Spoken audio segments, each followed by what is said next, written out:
रसगुल्ला, नाम सुनते ही मुंह में पानी आ जाता है। बंगाल के लोगों के लिए रसगुल्ला बेहद खास है और इसीलिए इसके सियासी मायने भी कम नहीं है। कहते हैं कि वर्ष 1967 के विधानसभा चुनाव में कांग्रेस की हार के पीछे रसगुल्ले का ही अहम रोल था। दरअसल 1965 में पश्चिम बंगाल के तत्कालीन मुख्यमंत्री प्रफुल्ल चंद्र सेन को पता चला कि वहां लोगों को पीने के लिए जरूरी मात्रा में दूध नहीं मिल पा रहा है। कारण पता किए गए तो मालूम चला कि छेने की मिठाई बनाने में दूध का इस्तेमाल ज्यादा हो रहा है, इसलिए उन्होंने दूध से बनने वाली मिठाइयों पर पाबंदी लगा दी। इसकी वजह से बंगाल में लोकप्रिय रसगुल्ला बनना ही बंद हो गया। रसगुल्ले के शौकीन नाराज हो गए और इस दौरान चुनाव हुए तो रसगुल्ले की वजह से प्रफुल्ल चंद्र सेन को हार का मुंह देखना पड़ा। आज भी पश्चिम बंगाल की राजनीति में रसगुल्ले का बहुत महत्व है। किसी भी राजनीतिक दल का अभियान बिना रसगुल्ले की तस्वीर के दिखता ही नहीं। तो अब आपको भी उसी रसगुल्ले की जन्मस्थली से ग्राउंड रिपोर्ट दिखाते हैं।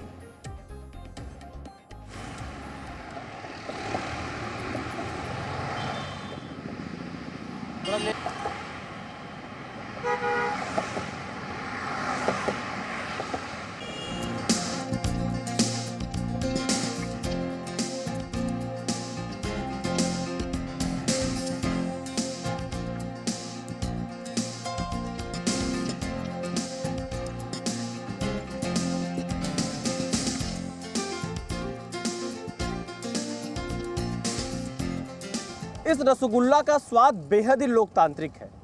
ये मुंह में भी आसानी से घुल जाता है और दिलों में भी अपनी जगह बना लेता है। लेकिन इस रसगुल्ला की शुरुआत कहाँ से हुई? जिस रसगुल्ला को आप खाते हैं उसका जन्म कहाँ पर हुआ? आज हम आपको पश्चिम बंगाल के उस जगह पर लेकर चलेंगे जहाँ से इस लोकतांत्रिक रसगुल्ले की पैदाइश है। चलते हैं सीधे आपको इसकी जन्मस्थली पर लेकर। मिट्टी की कटोरी, उसमें रस से भरा रसगुल्ला। बंगाल की पहचान सिर्फ उसकी संस्कृति ही नहीं, उसकी मिठास भी है और इसी मिठास का दीवाना पूरा देश है। कोलकाता के चितपुर की इसी दुकान को बंगाली रसगुल्ला की जन्मस्थली कहा जाता है। ये वही जगह है जहां पहली बार वर्ष 1868 में नवीन चंद्र दास ने रसगुल्ला तैयार किया था।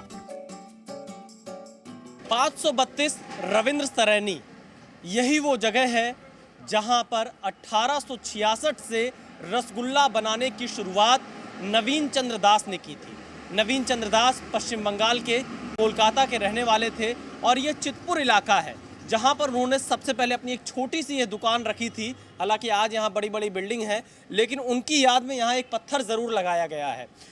और 1866 से लेकर 1868 तक 2 साल की कड़ी मेहनत के बाद वो रसगुल्ला बनाने में सफल हुए थे और 1868 में उन्होंने चितपुर की इसी दुकान में रसगुल्ला तैयार किया था।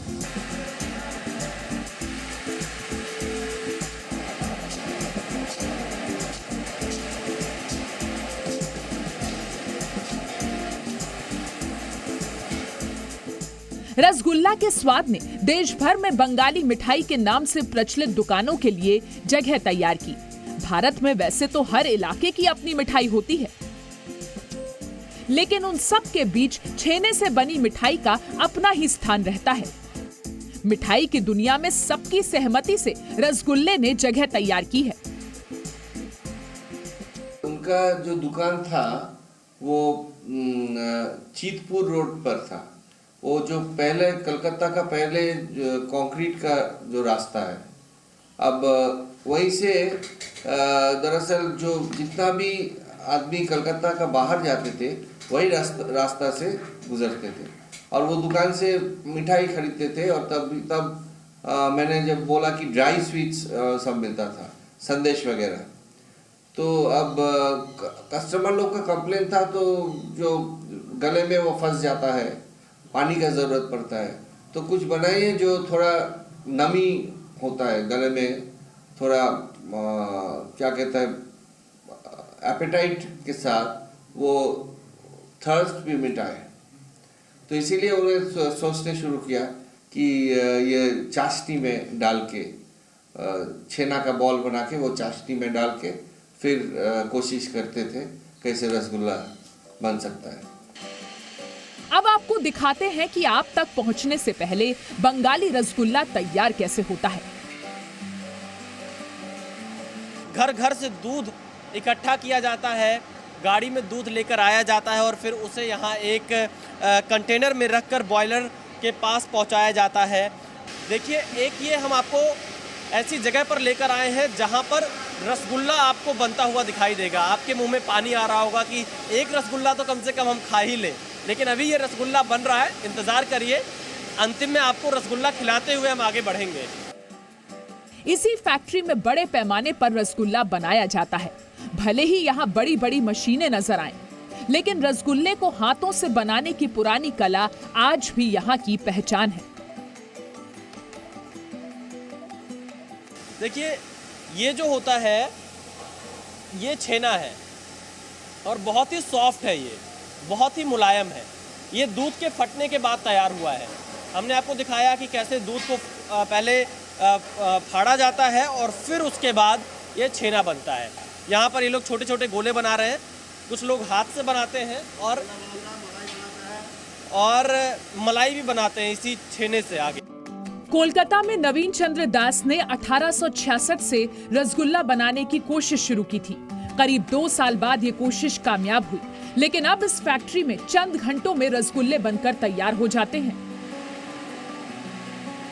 गोले जो है इतने छोटे गोले होते हैं। ये छेने के जो गोले हैं शुरुआत में इस तरह के छोटे छोटे गोले होते हैं और इन्हें जब सीढ़े में डाला जाता है तो वो सोख लेता है। जो सीढ़े का पानी होता है उसे सोख लेता है, जिसकी वजह से रसगुल्ले का साइज बहुत बड़ा हो जाता है। इसी तरह से नवीन चंद्र दास ने 1868 में रसगुल्ले की शुरुआत की थी। अब आप देखिए, जो छोटा रसगुल्ला था, छेना था, उसे जब आपने सीढ़े में डाला तो सीढ़े में डालने के बाद वो रसगुल्ला कितना बड़ा हो गया। भले ही पूरे देश में रसगुल्ले का रंग सफेद हो, लेकिन बंगाल में रसगुल्ले की मिठाई के कई रंग मिलते हैं। ऑरेंज रसगुल्ला है, जो कि संतरे के जो छिलके होते हैं उसके पानी में मिलाकर जो सीढ़ा तैयार होता है उसमें रसगुल्ले को डालकर बनाया जाता है। ये ऑरेंज रसगुल्ला हो गया। और सबसे जो यहाँ पर दूसरी जो सबसे बड़ी क्वालिटी है वो आपको दिखाते हैं। ये है आपका केसर रसगुल्ला। इसका जो सीढ़ा होगा वो केसर इसमें थोड़ा मिला होगा। जामुन का रसगुल्ला भी यहाँ पर तैयार है। ये जामुन का रसगुल्ला है, आप देखिए। आपको ये जानकर हैरानी होगी कि रसगुल्ला बनाने वाले परिवार ने ही रसमलाई नाम की प्रसिद्ध मिठाई भी बनाई। नवीन चंद्र दास के बेटे केसी दास ने बंगाल में रसमलाई की शुरुआत की। रसमलाई बहुत स्वादिष्ट होता है, देश भर के लोगों की पसंद है। रसगुल्ला के बाद रसमलाई भी खाने की एक परंपरा है। तो ये रसमलाई जो बनती है, रसगुल्ला तैयार होता है, उसको थोड़ा गर्म पानी में डाला जाता है। उसके बाद दूध में केसर मिलाकर उसके रंग को बदला जाता है और दूध वाले सीढ़े में केसर जिसमें होता है उसमें रसमलाई को मिला दिया जाता है। यानी जो रसगुल्ले होते हैं उनको उसमें मिला दिया जाता है। तो इस तरह से रसमलाई तैयार हो जाती है और ये रसमलाई की तस्वीरें हैं। पश्चिम बंगाल में रसगुल्ला मिठाई नहीं, एक भावना है और इसी के इर्द गिर्द यहाँ की राजनीति भी घूमती है।